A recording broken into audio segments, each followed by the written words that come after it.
I am Jennifer Hightower, one of the attorneys for the estate. I'm from Hilliard Martinez Gonzalez. Hilliard Martinez Gonzalez, along with the Ben Crump Law Firm, represent the estate of Earl Moore. Today, standing here with me is the family of Earl Moore, along with Earl's mother, Rose Washington, two of his sisters, Shatara Moore, as well as Mahogany Moore. I also have with me, in support of the family, is the NAACP local and state president, Teresa Haley. So I want to make sure that all individuals are properly acknowledged. Ms. Hightower, could you maybe express or begin to wrap our heads around what it was like in the courtroom today as this family, obviously grieving, had to see those two people sitting there? I think it was very difficult for the family. This is the first time that the family has and been in the presence of the two individuals that are charged with the death of Earl Moore. Obviously, it's difficult. It was an emotionally charged courtroom.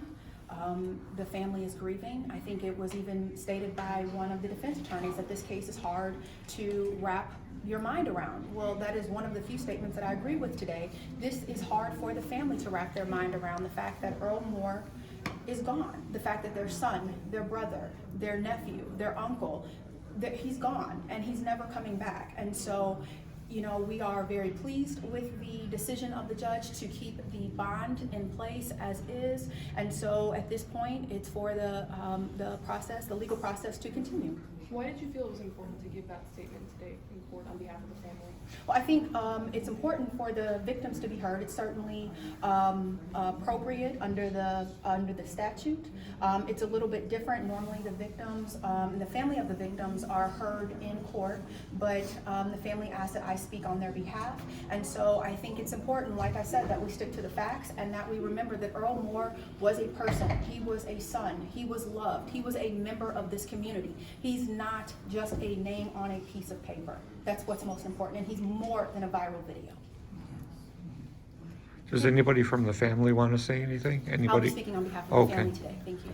Anything else that you or the family want to relay to the community? You know, we're living in Central Illinois. They're going to be the ones that see this story and hear this story. What do you want them to know and take away? We want the community to first and foremost thank you for all of your love, your kindness, your support of this family.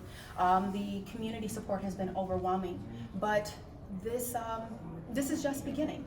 You know, while the court process is running on one train, the family is left to grieve. The family is still trying to move forward, and that's a day-by-day process. And so, again, we want the community to know that we appreciate the love, we appreciate the support, but we are going to need that continued love and support in the coming days.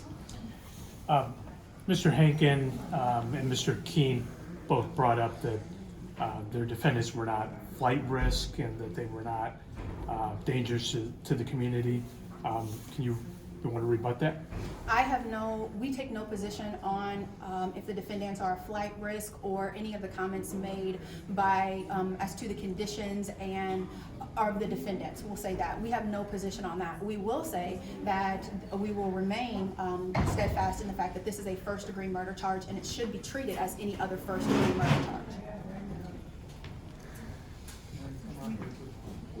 Thank you guys so much. All right. When are you back here?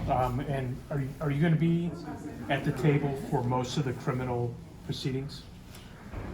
As you can see today, Earl Moore has a large family. This family loved Earl, and because Earl is no longer with them, that doesn't mean that the family is not going to be involved every step of the way. This family is going to be here, their voice is going to be heard, and Earl's memory is going to stay alive. So yes, we will be involved, and we will be here.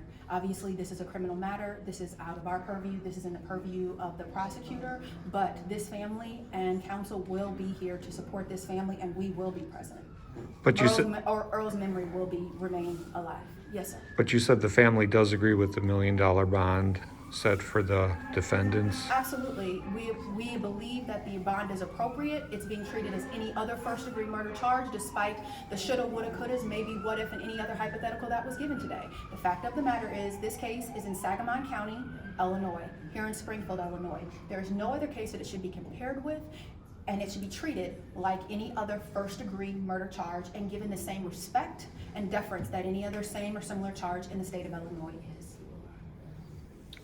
We talked a little bit before about the other case, but can you say a little bit about the civil case and where that may stand and next steps for that? The case has been filed. That appropriate court process will continue. The defendants have been served, and so we will take the appropriate steps and continue with the court settings as they are issued.